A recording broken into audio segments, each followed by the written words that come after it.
What I'm here to tell you today is that you actually have to do what you hate doing and what you're most scared of. And the reason for that is if you don't do it, you'll just get worse and worse. Like you may imagine that you'll actually you'll keep the status quo, but point is you won't because you're always avoiding doing these things, so you're getting worse and worse and worse. And to give one example for myself is I really hated, I had like anxiety for talking in front of people.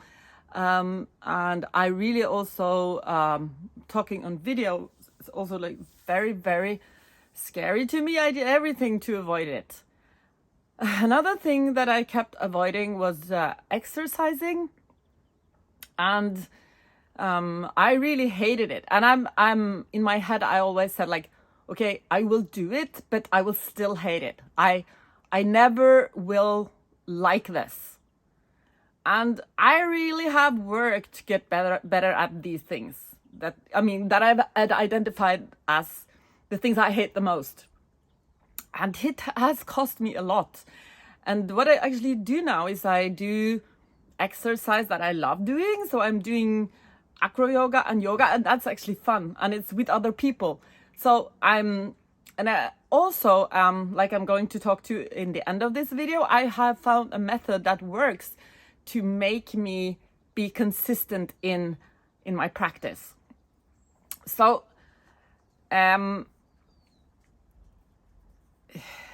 actually you have to realize that what you hate to do and what you're scared to do is actually what's stopping you from doing what you want. As for me, it's probably, getting my message out and becoming a creator, not being dependent upon,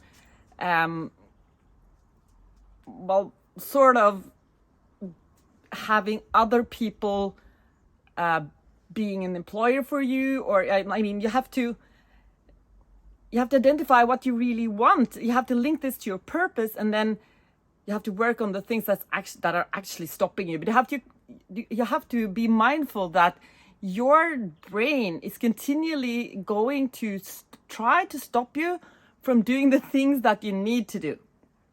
So actually what you avoid doing, and oftentimes those that you should be doing those things, and those things are oftentimes they're very healthy for you. For example, exercising, that's super important. The older you get, the more important that is. And also, for example, expressing yourself clearly. And a lot of people struggle to be clear, and then they get bitter instead. So like these things are uncomfortable for you. If these things are uncomfortable for you, you should actually push yourself to try to do them instead of waiting too long, because then it's going to be so hard. The more you wait, the more it's going to be hard. As for speaking clearly, for example, the longer you wait, the more it's going to weigh on you. The more it's going to feel like a problem for you that you don't get to express your needs, and in the end you will explode, and that's going to be a problem in and of itself. If you don't do something about this, with time, when the situation gets worse and worse, you're going to be a person that people start avoiding, because now you have a real problem.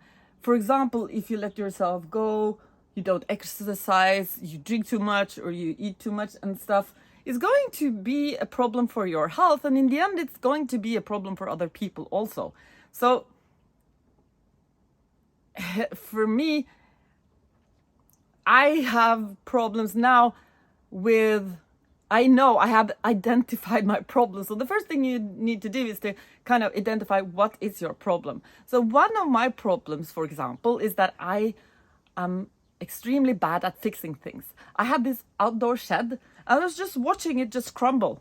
I didn't do anything to fix it. Like I couldn't take a hammer and try to do anything to keep it up. It's just like fell apart while I was looking at it.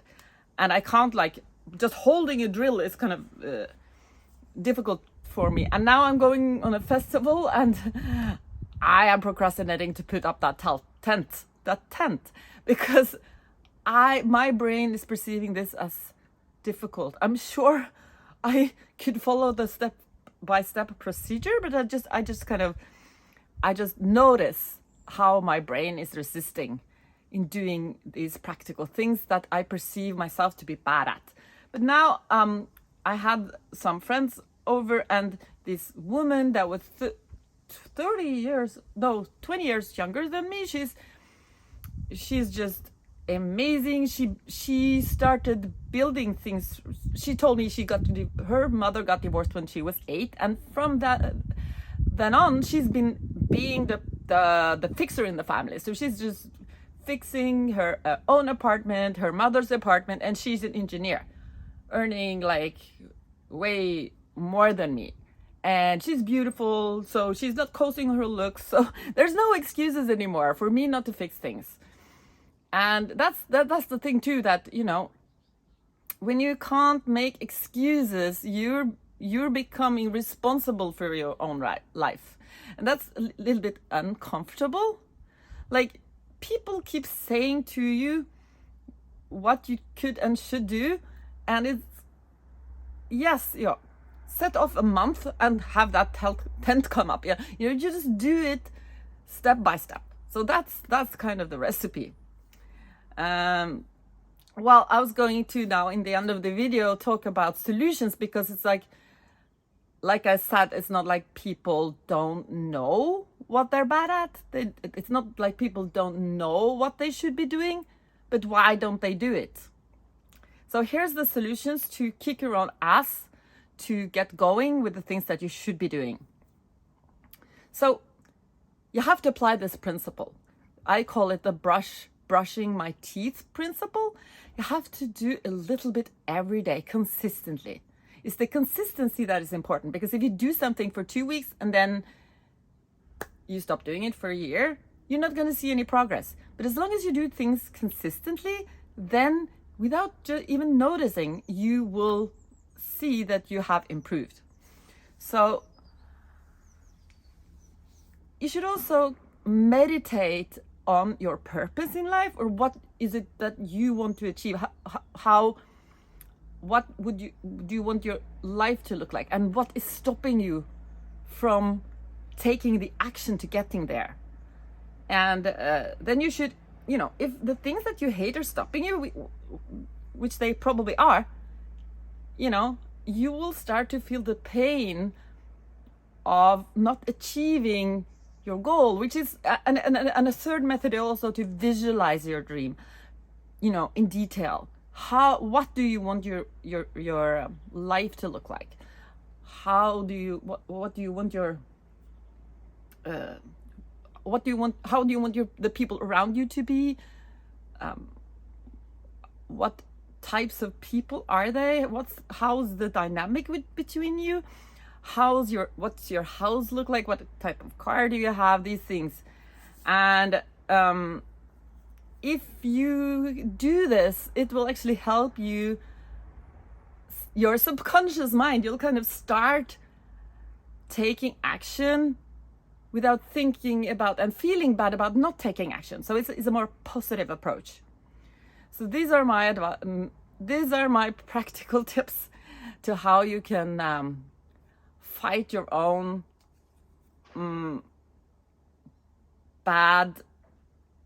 your own lack of possibility, or your own, how you're stopping yourself from, you know, creating the life you want.